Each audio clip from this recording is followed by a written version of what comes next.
All right.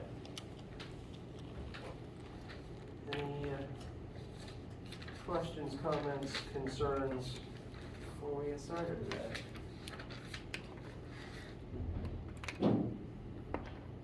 All right. Brief reminder, a few things.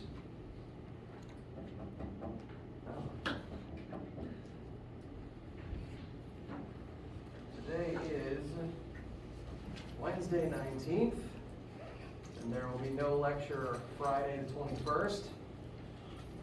My plan is to at least conclude all of the content from Chapter 5 today. Currently the homework is set to be due on the 24th. I'm planning on still treating it kind of like it's due on the 24th. However, I think I may as well make it the 26th since you're kind of missing out on the Friday to ask additional questions about it before working on it over the weekend. So I'm still planning for Monday to be the bringing homework questions, ask about it in class day.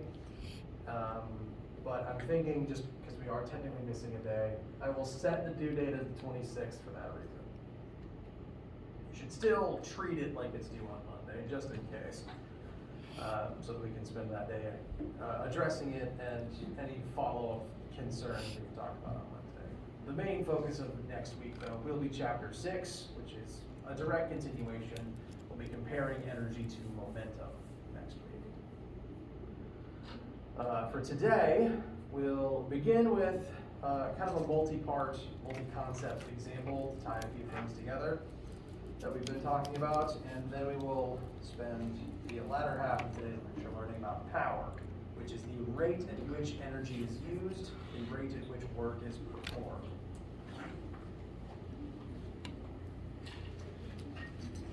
Any questions before we get started with any of that? All right. Let's begin today with an example.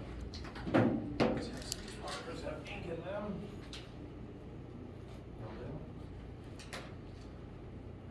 So, we are going to push an object across a frictionless surface. We're going to ignore friction for right now for simplicity's sake. The object that we are going to push has a mass of 1.56 kilograms. We are going to push it horizontally for a distance of 2 meters. Let's call that delta x push. 2 meters. Across a frictionless surface, and we're going to use a force of 10 newtons to do so.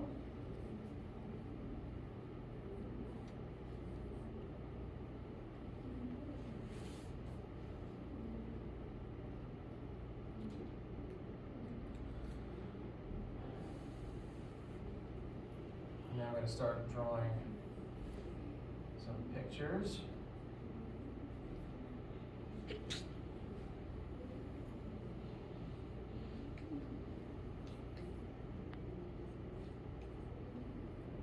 So, to begin with, the opening stages of this example, we are pushing this box horizontally across the table's surface. Now, before we read on any further, if you are pushing an object and it moves in a direction, what are you doing? What concept does this refer to? Work. Very good. So I'll go ahead and pull up the formula for that. Work equals force parallel times displacement. We are pushing the box with this force in this direction. We are doing work and giving the box energy. So at the end of this 2 meter distance, the box will have energy and it will be moving. That's why the box then goes on to slide on its own across this frictionless surface for some distance, and it will eventually run into a spring. This is an example that shows up fairly often in physics textbooks, even though it's not something you often see outside of a laboratory. The image here is the box is sliding across the floor, and it's eventually going to approach a wall with a spring sticking out of it. And so it's going to strike the spring instead of the wall. Kind of the opposite of a spring-loaded cannon launcher. Instead of the spring launching the projectile, we're launching the projectile towards the spring. And as the box approaches the spring it will collide with the spring. It's going to exert force into the spring, and the spring will compress by 15 centimeters before the box comes to a stop. So I'm going to call that delta X. Spring compression is 15 centimeters, which we need to write as 0.15 meters. That is all of the data that we have been given thus far. Any questions about the physical situation before we start solving for some things?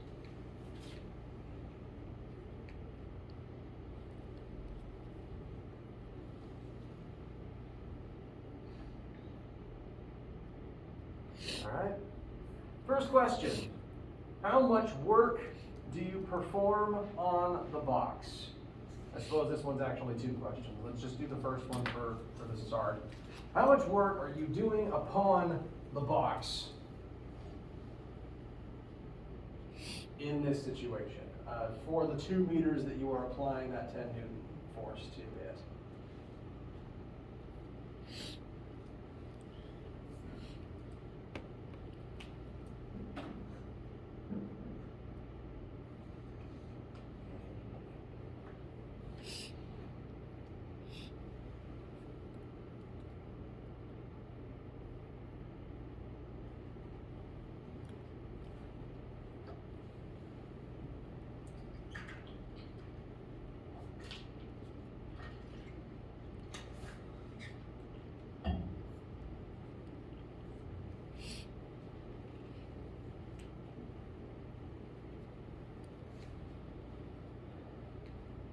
Numbers for how much work is performed.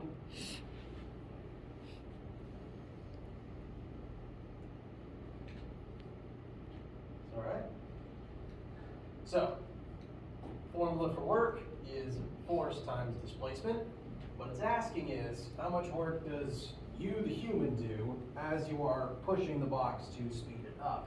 This would be basically, you just grab the thing, and for 2 meters, you are running alongside it and pushing it across the table. You are using energy to put that energy into the box. So, the work that we will accomplish is equal to the force we exert times the object's displacement. So, we exert a force of 10 newtons and push the box for 2 meters while still applying that force before letting it go. Therefore, we will accomplish 20 joules of work.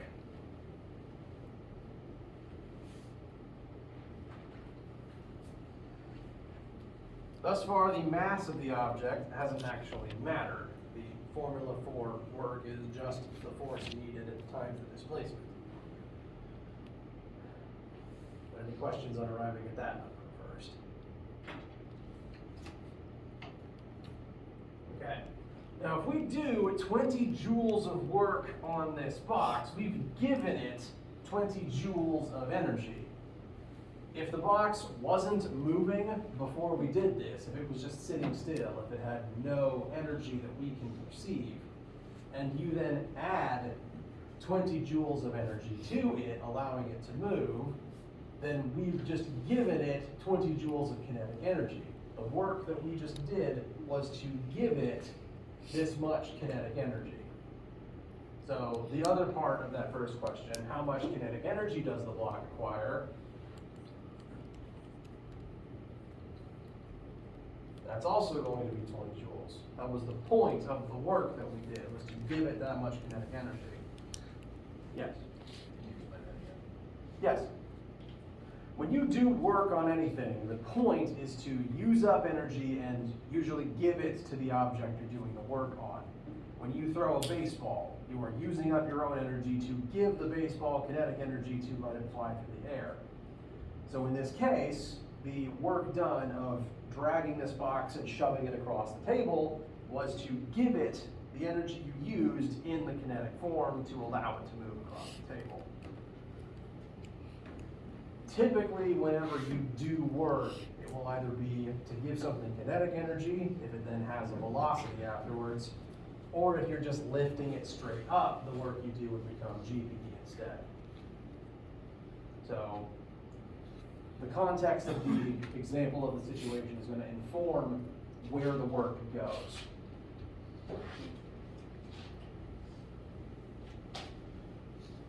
But we've determined how much KE the block has before it collides with the spring. Now, the next question is, what is the spring constant of this particular spring? And to get there, there's a couple assumptions we'll have to make, kind of a chain of events that we need to follow. After we have pushed the box, it's now just going to be gliding across the ground at some speed that would give it this much kinetic energy.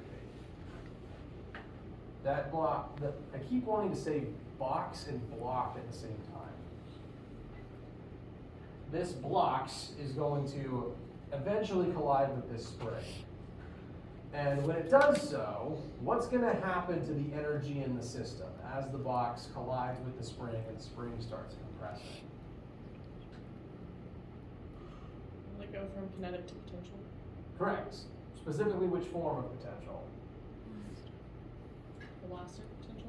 Correct. The box has kinetic energy until it hits the spring. When it hits the spring is going to start exerting a force on it. The box is going to slow down. The box will lose KE, but the spring will gain EPE as it compresses in this interaction. This is a lot like bumper cars, honestly. If you ram a bumper car into a wall, you lose KE as the bumper compresses. Now it's in the bumper, the energy's in the bumper in the form of EPE until it goes back to normal and your car springs off the wall and you have your KE back. So, this drawing is kind of the before state. We push the box and we have kinetic energy. The final state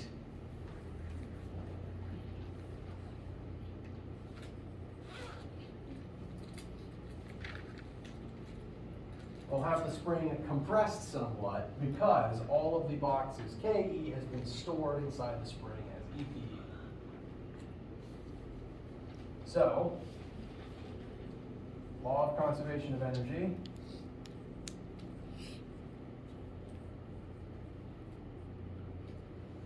Total mechanical energy initial equals total mechanical energy final plus any work that wasn't conserved.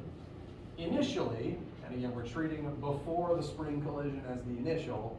Initially, there's kinetic energy in the system as the box moves along the floor. If this is our final state, where velocity is 0 and the spring is at its maximum compression, that split second the box isn't moving. It kind of freeze frames time for this one. Then all of the energy will have transformed into EPE. Now, do you think there's any work not conserved in this specific example? No, we're ignoring friction right now for simplicity's sake. Frictionless surface, and if there's no friction, there's not going to be any work that isn't conserved. So there should be a one-to-one direct translation of KE to EPE. And eventually, when the spring springs back to normal and pushes the box away from it, the box should blast away at the same speed it approached at, because it's just going to get all its energy back. Questions about the concepts are set up thus far? All right.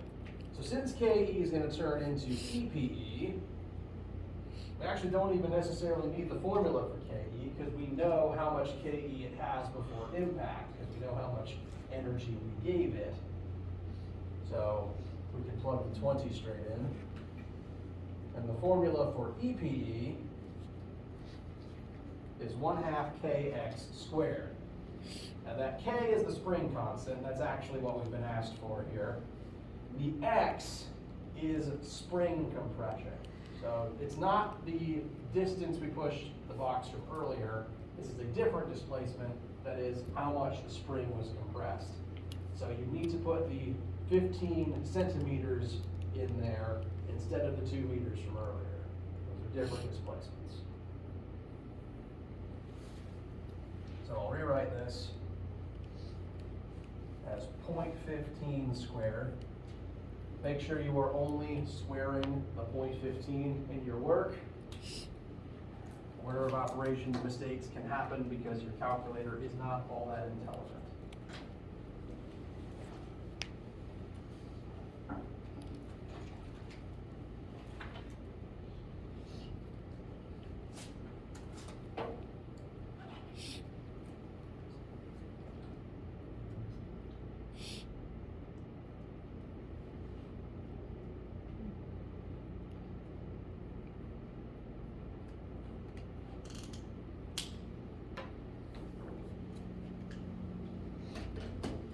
Estimates for what K would need to be in this case.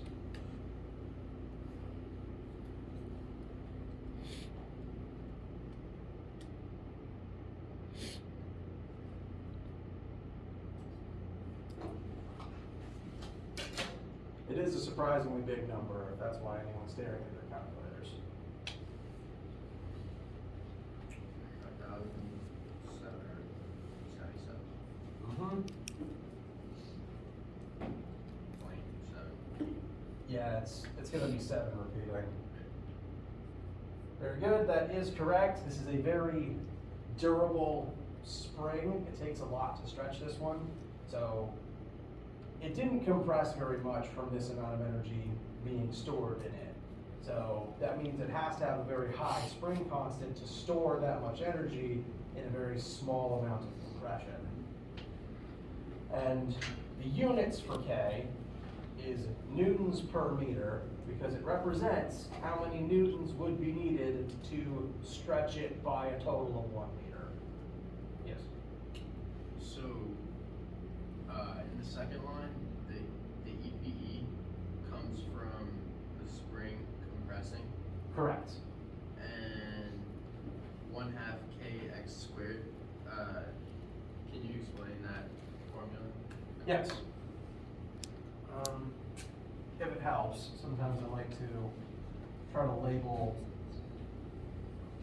the order of each term turning into each subsequent term.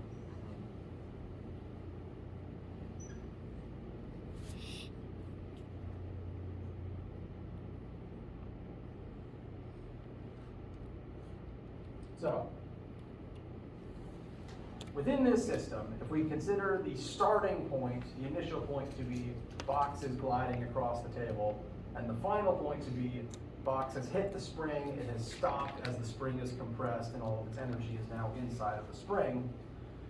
Initial state is the kinetic energy, and the final state, if the box isn't moving, this is assuming it's at a current velocity of 0 and it hasn't changed elevation, all of its energy would be in the elastic potential form. Because when you compress a spring, you do store energy inside of it until it goes back to normal. And this is why all spring-loaded slingshots work. You store energy in it, and then it puts the energy into whatever it's launching. So while the spring is compressed, it will have energy inside of it. And the formula for how much energy that is 1/2 times that particular spring's spring constant, specific constant for that specific spring, times its compression or its elongation squared.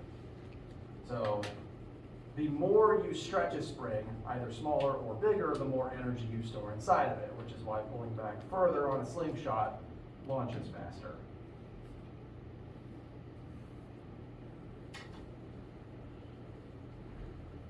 That answer your questions? Yeah, thank you. Well, all right. So, there's a very durable spring in this particular example. And the last question is mostly just to help enforce what spring constant is. With what force is the spring pushing on the block when it comes to rest? There's a second formula that has a spring constant in it.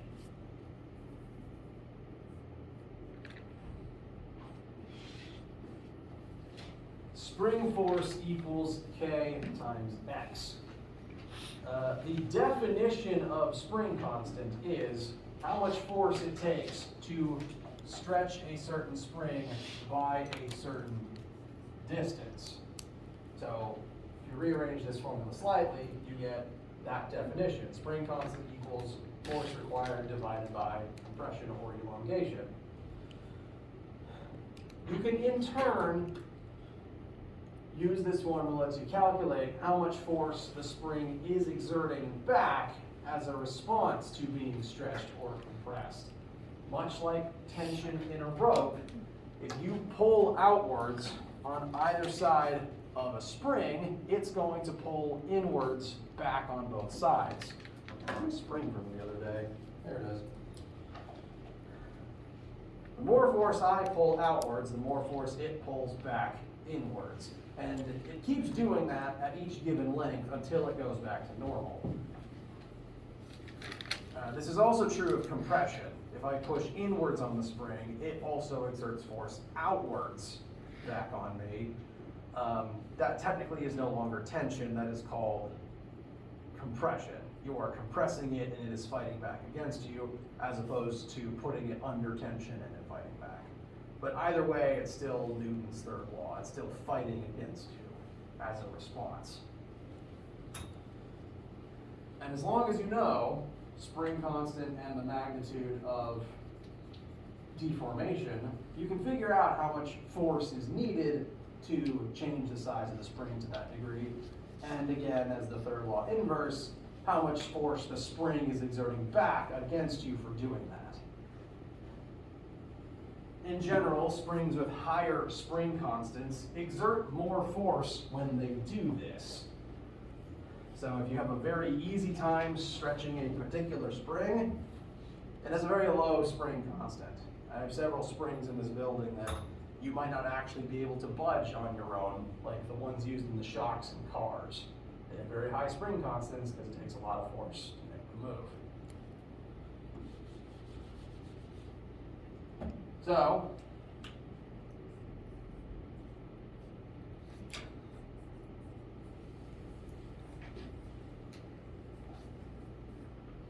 multiply the spring constant we found times the compression, and again, this is just the change in size. The x in this formula, the x in the EPE formula, they are both just the change in the size. It's not the initial size or the final size, it's the change therein. And that should tell us the spring force, still going to be a decently large number. Closing the line, I'm just going to need it again.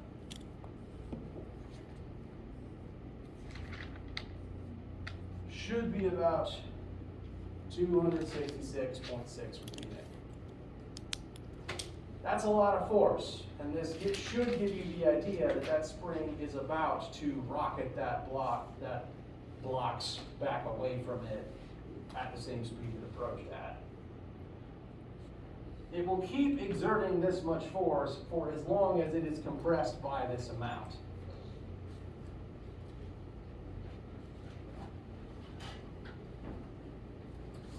Questions?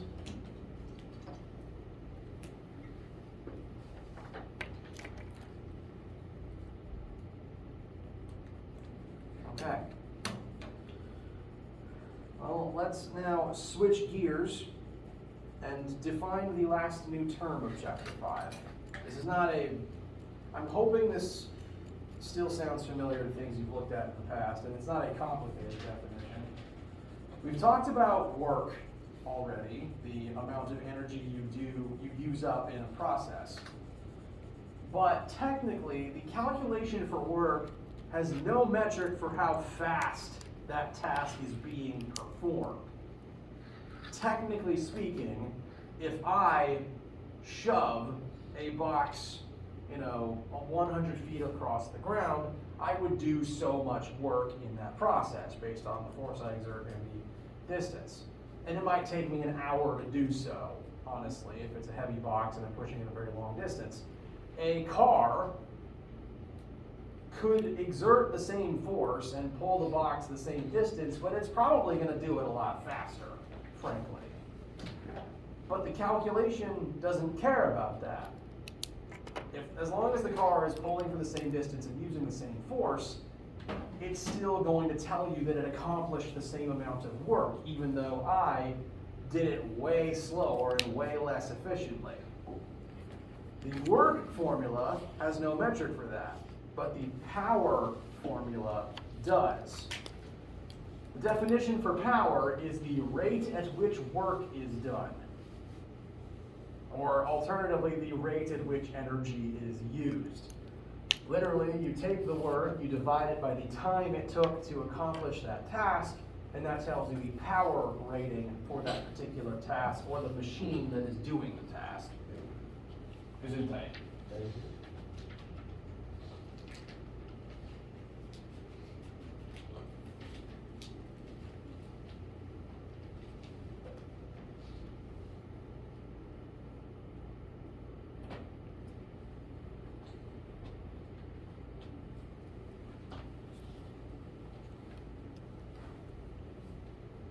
Now, power is technically a new variable.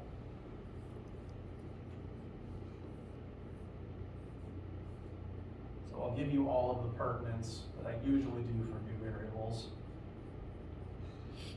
Power is not a vector, because you derive power by dividing work, which isn't a vector, by time, which isn't a vector. So as a result, power is also not a vector. It's just a scalar that represents how much power, how physically impressive, or the energy draw per time of a particular action was. So it is a scalar, and we are primarily going to measure it in units of watts. You've definitely heard the unit of watts before, and you wouldn't be mistaken for thinking that watts exclusively refers to an electricity thing, because that's usually how it's used in American common parlance. And electrical watts are the same thing as the watts we're going to use in here, because if you look up like the wattage of a light bulb, that tells you how much energy it needs every second to stay on. The higher an appliance's wattage, the more work needs to be done each second to power it. So, same concept, actually. The frustrating part of watts is that it's shortened to uppercase W, like how work is. Physics ran out of letters to use a long time ago. We even plundered the Greek alphabet and we still don't have enough. Now, thankfully, there is a way to tell W for work and W for watts apart, because W is used as a variable inside the formulas themselves, whereas W for watts is a unit. If the formula has a W in it, it wants work.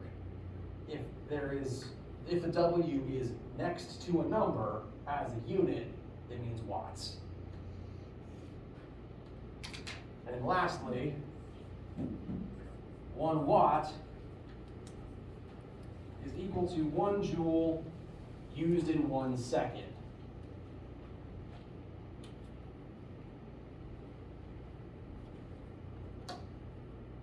A 1 watt light bulb would need 1 joule of energy every second to remain active.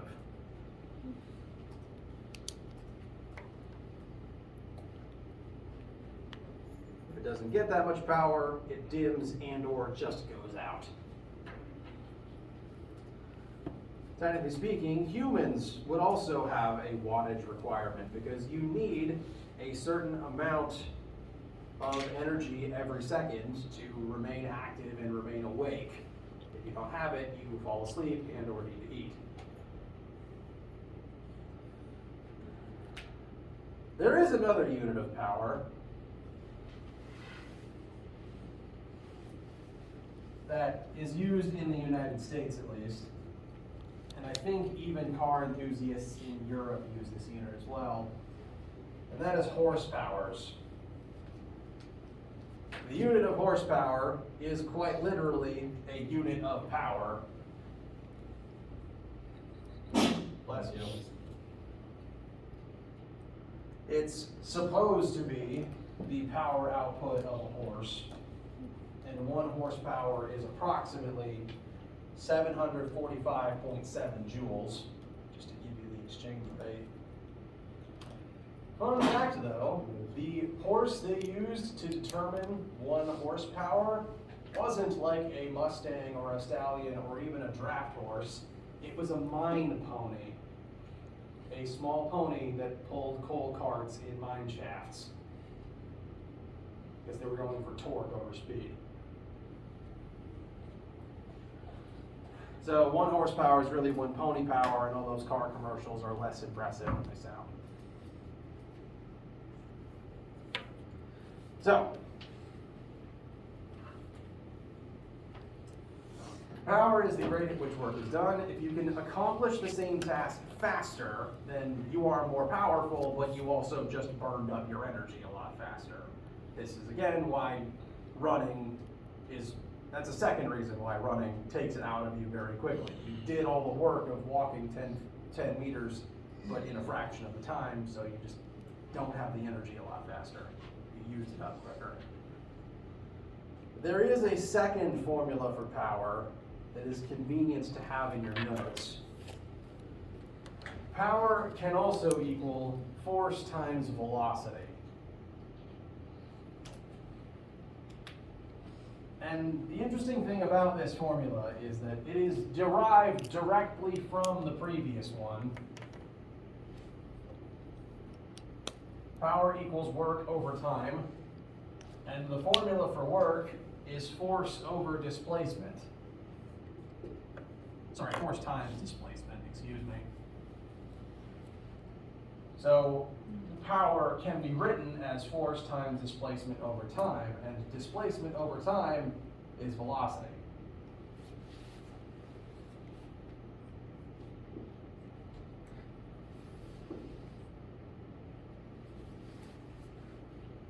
And since this is derived from the work formula, it inherits the parallel caveat. If you are actively pushing something in a specific direction, you're using force, and it now has a velocity in that direction, and you're continuously using the same amount of force to keep it at that speed, the force you're using times that velocity can also tell you the power. And since this is a vector times a vector, the direction collapses in on itself, and it still gives you a scalar answer for power.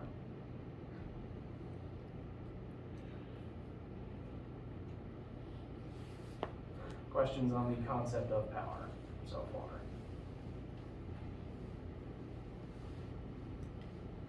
All right. I got one example prepped that we'll look at just to kind of, to hopefully help understand these concepts. It's moving day, and 2 of the people helping you move are having a race. They are both carrying boxes up 30 meters of stairs.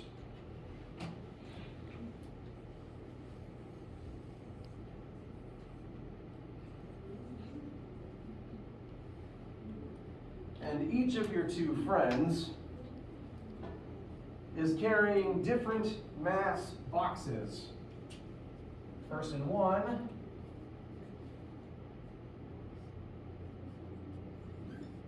has a box that weighs 1,000 newtons. This is not its mass, this is actually its weight.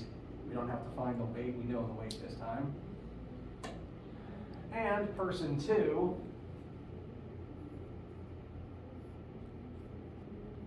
is carrying a box that weighs 500 newtons.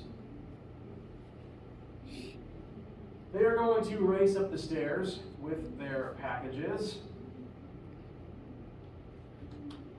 And we need to determine, one, how much work each person is doing, and then two, what is the power output of each of these two people.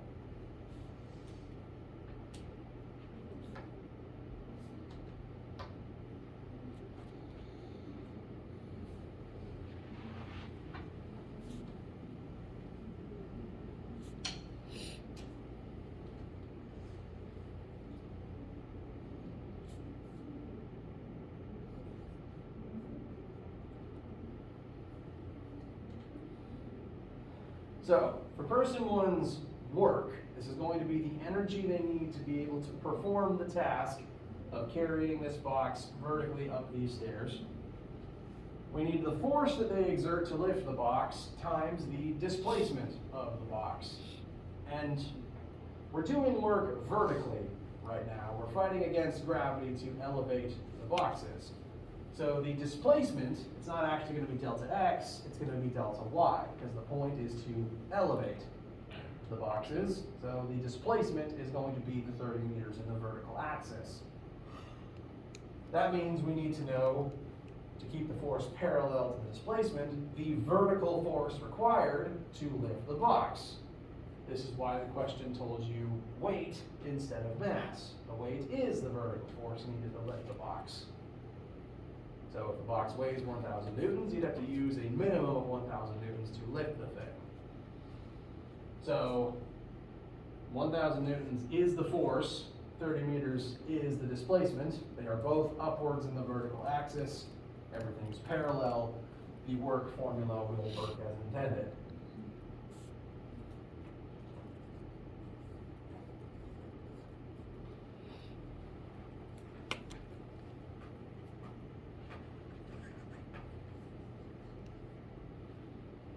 So person one will use up 30,000 joules performing this task.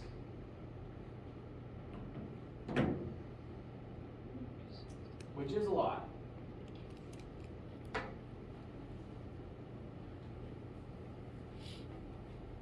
We'll switch gears a little bit and look at person two's work done, just to get that number first for comparison. For person two, they're carrying a different box, one with a weight of 500 newtons, up the same distance, so all that's different is the force so far. Since they're using half as much force over the same distance, their answer will be cut in half.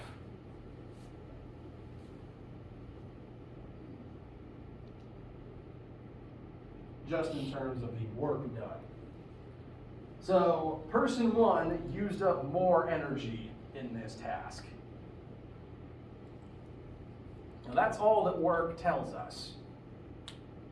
However, power will take into account the speed at which they accomplished these tasks. It took person one a whole minute to lift their box, whereas person two was able to race up the stairs in half the time. So now, person one's power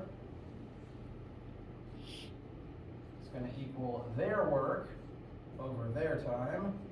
So 30,000 joules divided by 1 minute, but we need seconds, so we'll put in 60 for that.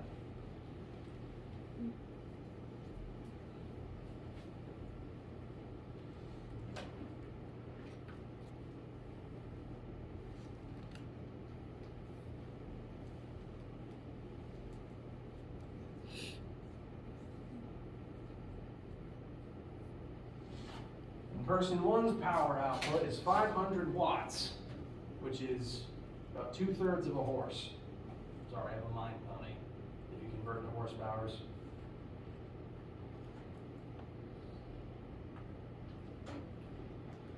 Meanwhile, person two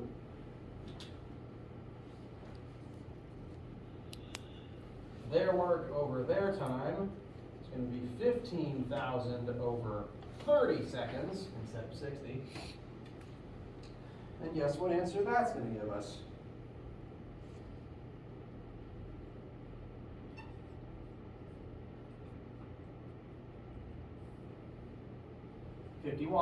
500 watts again. Despite person one doing more work, these two people are actually equally powerful. They have the same output. They're using energy at the same rate.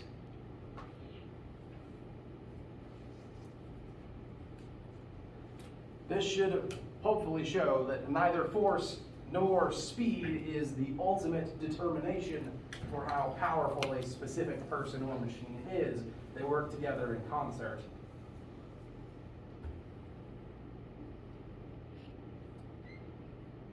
Questions?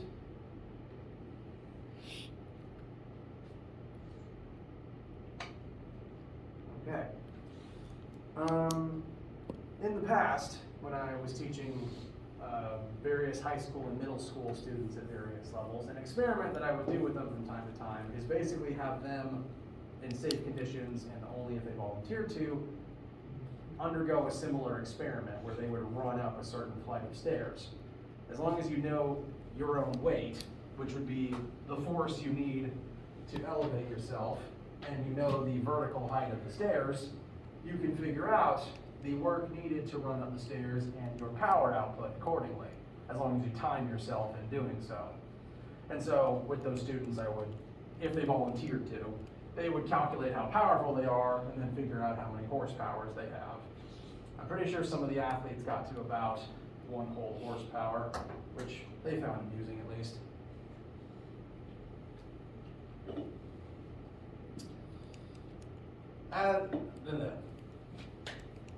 That is now every individual concept from Chapter 5 covered. The homework for this section combines a lot of, like each individual question tends to combine different concepts together in different ways. So they are very puzzly sorts of questions. I do encourage you to be working on them over the weekend. It's not really a long weekend, but I won't see you again until Monday. Be working on them. Come to Monday with questions or send me emails over the weekend. And we'll cover that day going over the homework and the examples you guys want to talk about. They're all different. They're all going to be puzzling in their own unique ways, but I promise they're all solvable. Anything you guys need before we break for now?